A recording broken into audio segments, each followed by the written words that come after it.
Assalamualaikum warahmatullahi wabarakatuh. Kami dari kelompok 2 ingin mempresentasikan tentang program keuangan inklusif. Sebelumnya, kami akan memperkenalkan anggota kelompok kami. Yang pertama, saya Vina Roikatul Jannah dengan NIM belakang 060.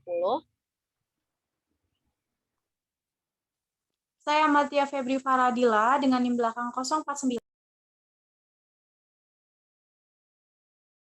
Dan saya Zamira Adia Primarianti dengan NIM belakang 078.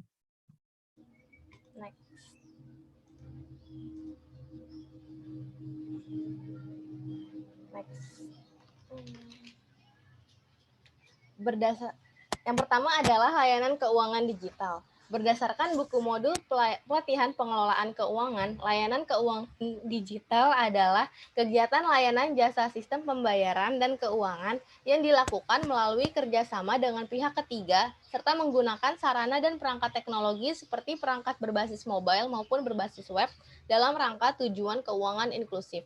Pihak ketiga yang dimaksud di sini berupa individu atau masyarakat umum dan telah mendapatkan izin resmi untuk membuka cabang lembaga keuangan digital. Sedangkan dari segi regulasi, Bank Indonesia sendiri telah mengeluarkan Peraturan Bank Indonesia Nomor 16/8/2014 yang mengatur tentang pelaksanaan program layanan keuangan digital bagi bank dan juga termasuk untuk mengatur sistem e-money. Next.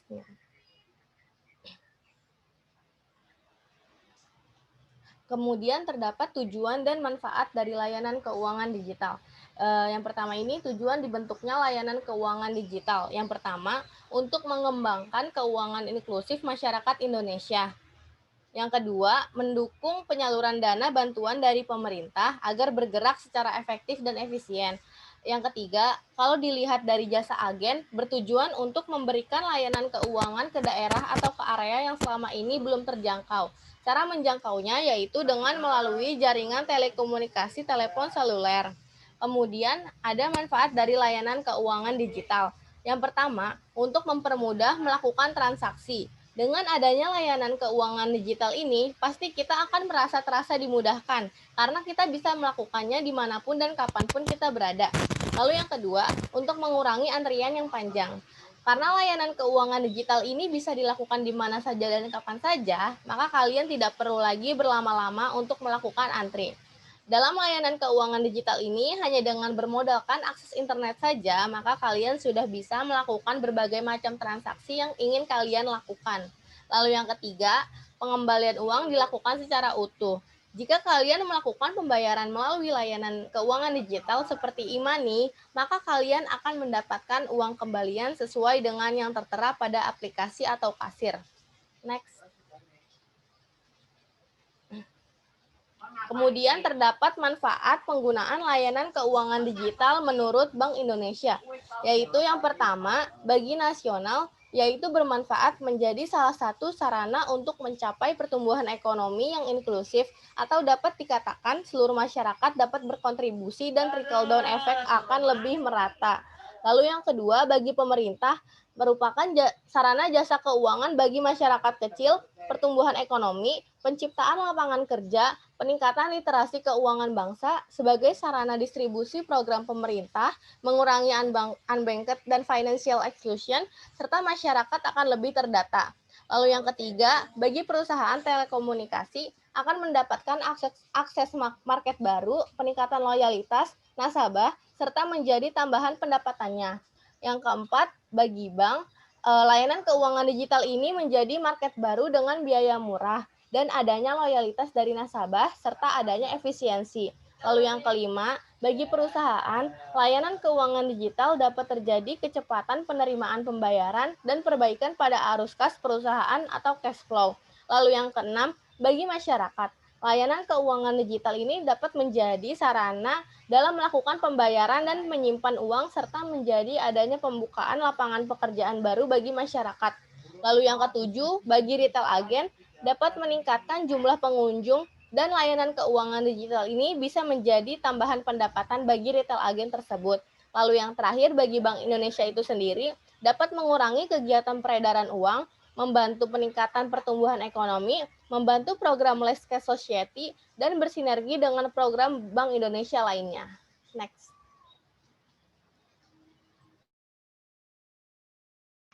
Baik, selanjutnya ada beberapa produk layanan keuangan digital. Yang pertama ada uang elektronik. Uang elektronik ini adalah uang yang digunakan dalam transaksi dengan internet dengan cara elektronik. Nah, biasanya transaksi uang elektronik ini melibatkan penggunaan jaringan internet. Contohnya saat menggunakan jasa taksi atau ojek online, sekarang sudah bisa membayar secara cashless atau non-tunai karena sudah memiliki saldo di aplikasinya masing-masing. Lalu yang kedua ada tabungan digital. Nah, tabungan digital ini berbeda dengan rekening ponsel, e-banking, atau m-banking. Karena lewat layanan tabungan digital ini, kalian tidak perlu lagi datang ke bank hanya untuk membuka rekening. Yaitu cukup dengan mengunduh aplikasi di Android dan iOS, kalian sudah bisa membuka rekening secara mandiri di mana saja.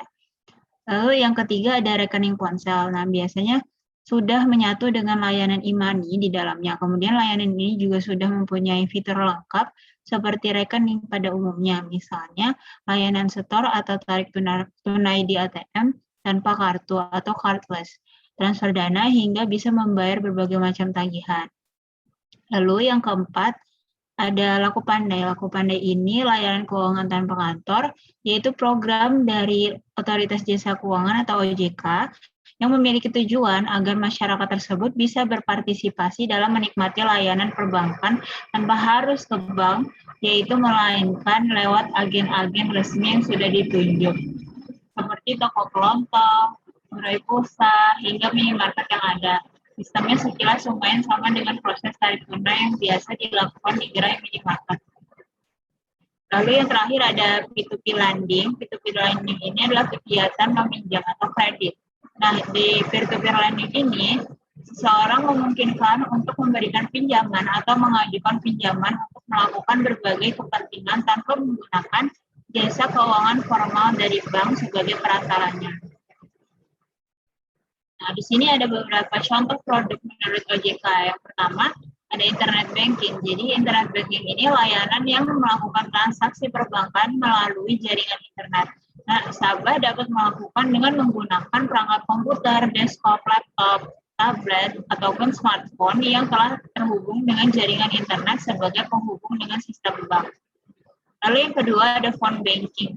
Nah, phone banking ini merupakan layanan yang bisa dilakukan nasabah untuk menghubungi nomor telepon tertentu dari bank untuk melakukan transaksi perbankan. Nasabah dapat melakukan transaksi perbankan melalui telepon, yaitu di mana nasabah dapat menghubungi langsung ke kontak center bank.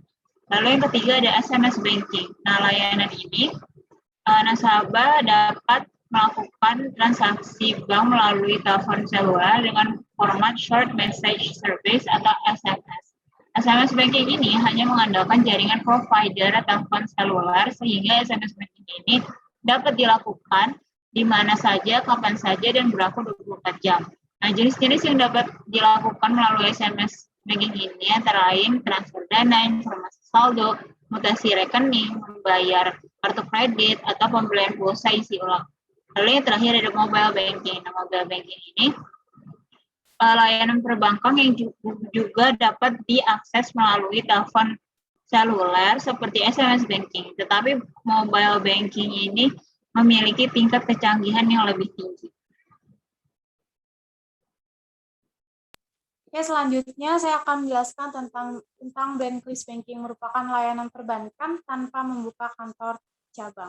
Jadi, Brainless Banking merupakan salah satu strategi nasional yang dikeluarkan oleh pemerintah dan Otoritas Jasa Keuangan melalui Bank Indonesia dalam rangka keuangan inklusif. Jadi, secara garis besar, Brainless Banking merupakan solusi dari dua permasalahan besar akses keuangan, yaitu biaya atas kedatangan fisik dan juga biaya penanganan. Karena Brainless Banking ini memiliki biaya penanganan yang rendah dan juga kita tidak perlu datang ke kantor cabang. Jadi kita bisa irit untuk biaya transportasinya. Kemudian Brainless Banking ini bertujuan agar seluruh elemen masyarakat dapat mendapatkan layanan jasa keuangan seperti masyarakat yang income people maupun masyarakat yang tinggal di daerah terpencil. Next.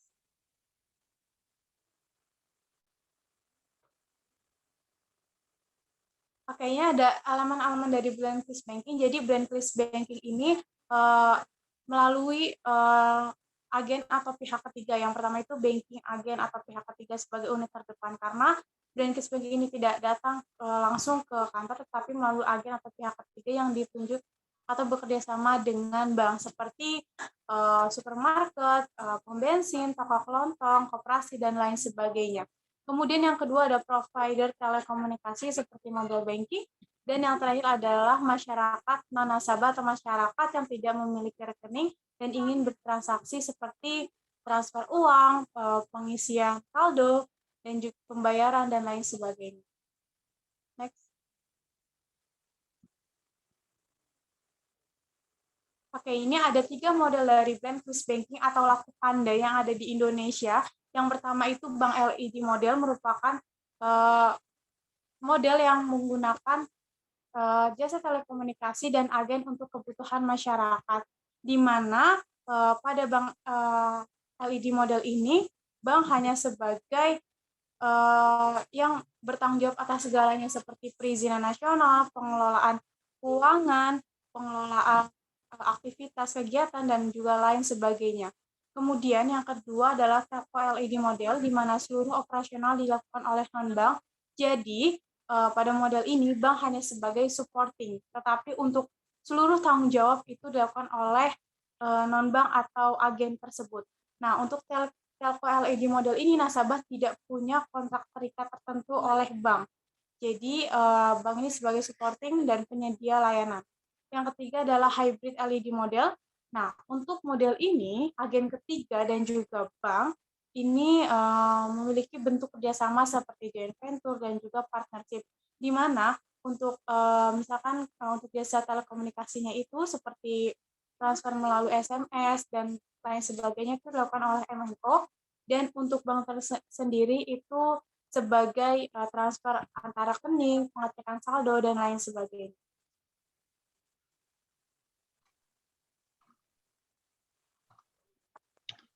Baik, lalu yang terakhir ada hubungan dari branchless banking dengan perbankan syariah. Yang pertama, pengaruh branchless banking terhadap market share. Nah, salah satu pengaruh market share perbankan syariah itu adalah besarnya dana pihak ketiga atau dapat disingkat DPK. Nah, DPK itu merupakan dana yang dihimpun oleh bank syariah dari masyarakat melalui produk tabungan dan deposito, sehingga penting bagi bank syariah untuk meningkatkan jumlah DPK dengan jalan memperbanyak dan mempermudah akses bank syariah kepada masyarakat. Lalu yang kedua ada alternatif model branchless banking perbankan syariah. Model branchless banking dengan sistem keagenan sebagai mitra merupakan salah satu alternatif yang tepat bagi perbankan syariah.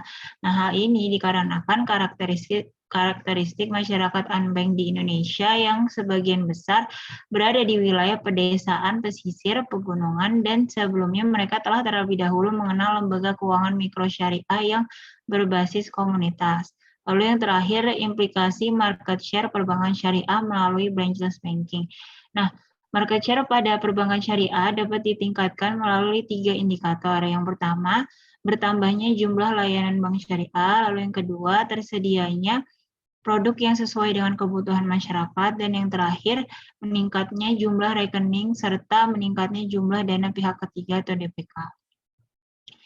Ya, sekian presentasi yang bisa kami sampaikan. Kurang lebihnya mohon maaf. Wassalamualaikum warahmatullahi wabarakatuh.